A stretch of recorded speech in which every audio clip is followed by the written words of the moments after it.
Today we're looking at the Fucare Scorpio right here. This is a really unusual and actually cool looking frame design. So let's get into it. Once you open the box, there is a box in here, lots of foam padding. Here's the handlebar. And here's the stem. All right, let's go see what's in here. Wow, this is like the nicest packaging I've seen. Owner's manual. Pedals.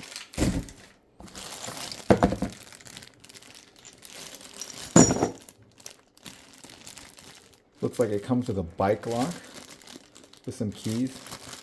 Not too sure how much I would trust this bike lock. Not entirely sure what this is, but maybe we'll figure that out. Oh, look at that. It's a touch-up paint. Interesting. All right, this is obviously the front of the handlebar stem to put the handlebars in. Reflectors and end caps. I'm guessing extra screws, extra bolts, toolkit,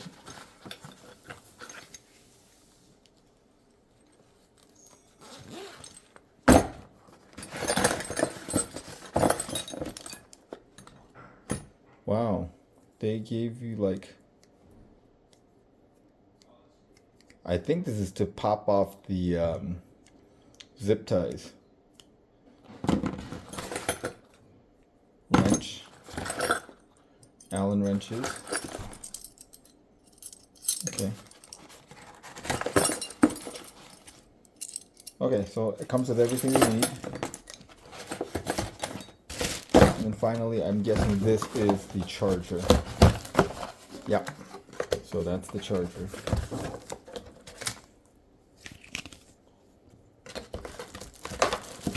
And let's see if we can read.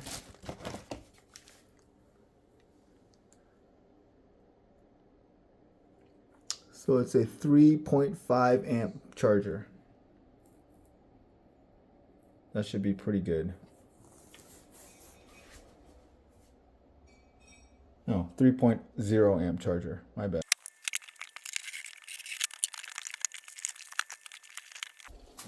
Okay. So we're going to put the seat in here, and then we're going to take the handlebar and put it in right here, like that, and then we'll put the other piece on top and bolt that in.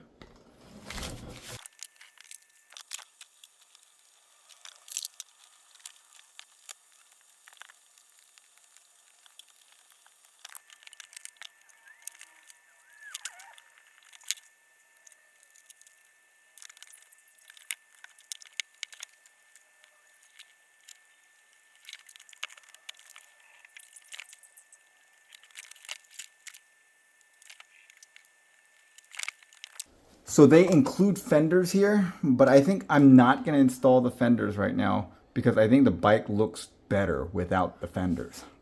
And it doesn't rain too much where I'm at. Okay, I'm going to put this onto this bolt right here. And there's one on the other side.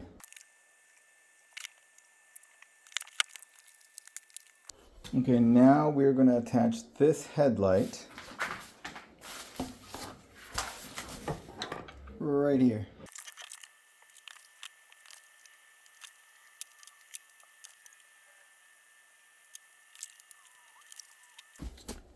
Okay, unfortunately none of the tools fit this nut here to get this off. So I'm just gonna have to get my own tools. Okay, so now we just put this into the front forks.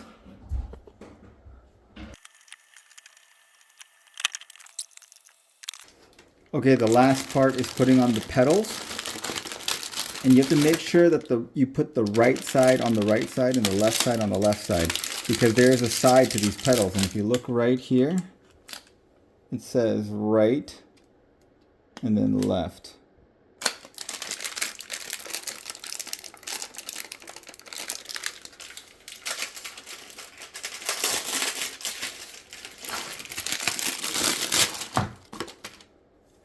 So we're going to put the right side on here.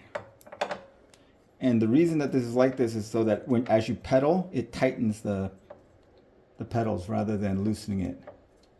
So on the right side, it'll be clockwise is tighten, and on the left side, counterclockwise is tighten.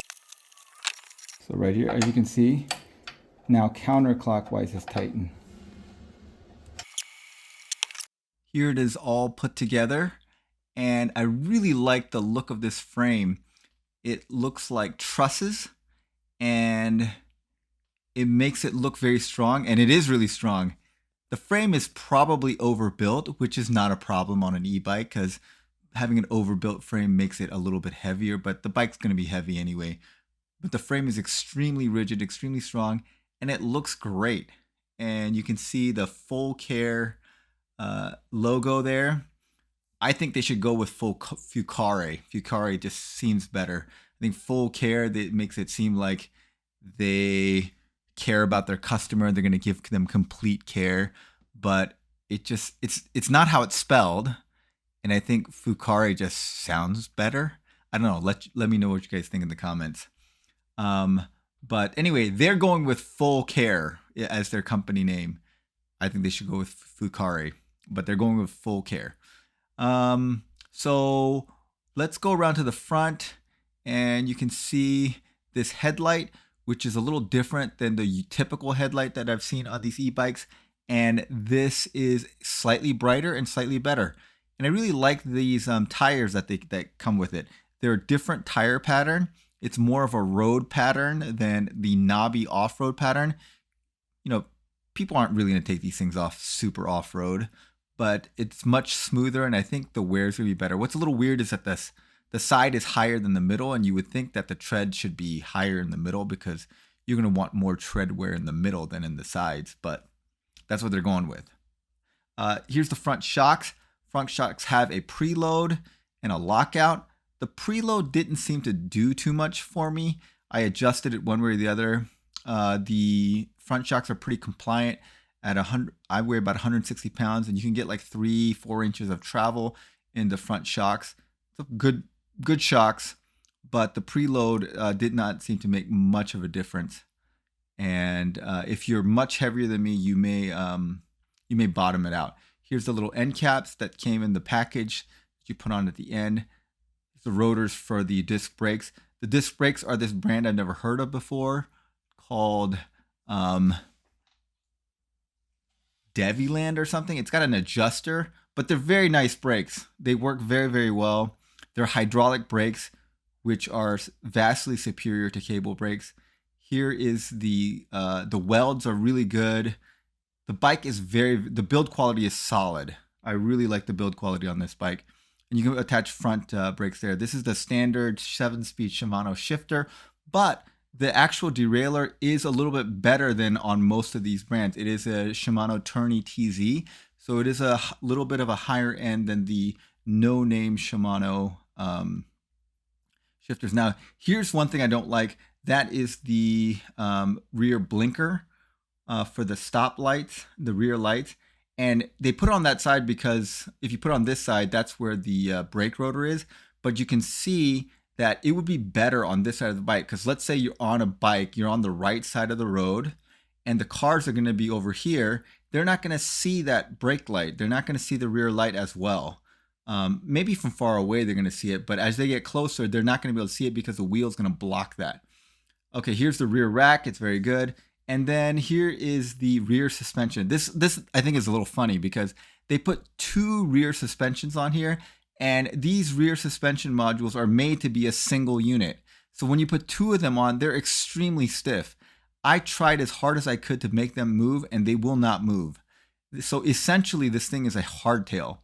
The rear suspension is so stiff that you're not going to be able to move. Maybe if you weigh like 300-400 pounds, you may be able to make it move. but at 160 pounds, I jumped on it. I cannot make the rear wheel move. So it looks cool, but I don't know how functional it is. If they want to stay with this design, they need to put shocks that are softer in the back. Here is the battery. And if you look at it, here's the charge port. The charge port has 3 different areas that are not identical. The one in the front's a little different. So there's an orientation to it. And I was afraid that it was going to be hard to plug it in, but turns out plugs in pretty easily. It's not an issue. Most of these are barrel connectors, which are super, super easy. And this one's a little different, but it doesn't seem to be much of an issue. So that's not as much of an issue as I thought. This is the chain ring. It's a 52 tooth chain ring, which is pretty big, and I wish they would have gone even bigger. It still spins out. This bike is so fast that it spins out. This thing spins out around 28, 29 miles per hour, which would be okay for most bikes, but this bike is faster than that. So I wish they would have gone even with a bigger chain ring. Maybe I'll switch it out to a different, it's a different freewheel. Okay, let's turn it on. When you turn it on, it goes through all the cycles like that. And you can see here, there is the battery indicator and then the pedal assist, and you can change the level of pedal assist from 0 to 5.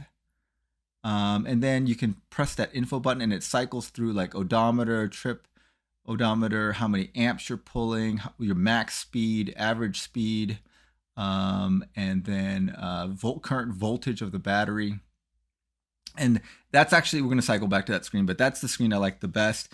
It tells you how much power you're putting out, how much power the motor is putting out at that point. So yeah, let's go take it for a ride. This part is on a maybe 1 to 2% downhill grade. You can see on the speedometer read, it says like 30, 31, 32. I took this out when the battery was about 2/3 finished. When it's full, it hit 35 pretty easily going downhill. So 35 with a slight downhill grade, it pulls, the motor does not cut out until 35. So it will pull to 35 on a downhill. On a flat, it goes about 31, 32 when it has a full battery. Now with the battery at about 30, 40%, we're going to take it on the flat, and you can see it goes about 30, still goes 30, 31. So the bike is extremely fast. One thing to notice is that it has a thumb throttle, and the thumb throttle only will take you to 20 miles per hour. In order to reach this speed, you have to pedal. You can just ghost pedal though. So that's what I'm doing here for this range testing. I'm not really putting any torque into the pedal. I'm just kind of ghost pedaling to get the engine to kick into its maximum. And then finally here, we're going about up a 3% grade, and you see that it will pull at a 3% grade. Now this is not, I'm pedaling, but I'm ghost pedaling. I'm not actually putting down any energy of my own. And it's going up here at 27. And then it kind of slows down towards the end to like 22, 23 miles per hour, which is very respectable. And so this bike is extremely fast, very responsive, really well built. Let's take it off road. Okay, I do not have the bike handling skills to really check out this bike off road, but I took it on some trails out back near my house, and it does fine. There was no issues. It got plenty of power to climb. It handles the bumps and the uneven terrain without any difficulty. And yeah, the fat tire bikes, the tires do a lot of the work, and the front suspension is fine. The rear suspension, like I said, doesn't do a whole lot. It's basically a hardtail, in my opinion. I don't know if you can tell from these, but basically the rear does not do much, but it handles like that very thick sand down there at the bottom of that ravine without any difficulty. It climbs hills, no problem. It handles ruts, no problem. So if you wanted to do some light off-roading with this, you would have no problem with it. In fact, this is one of the better bikes that I've reviewed since I started reviewing bikes. I really like it. It's very well built, looks nice, and is really fast. So I highly recommend it.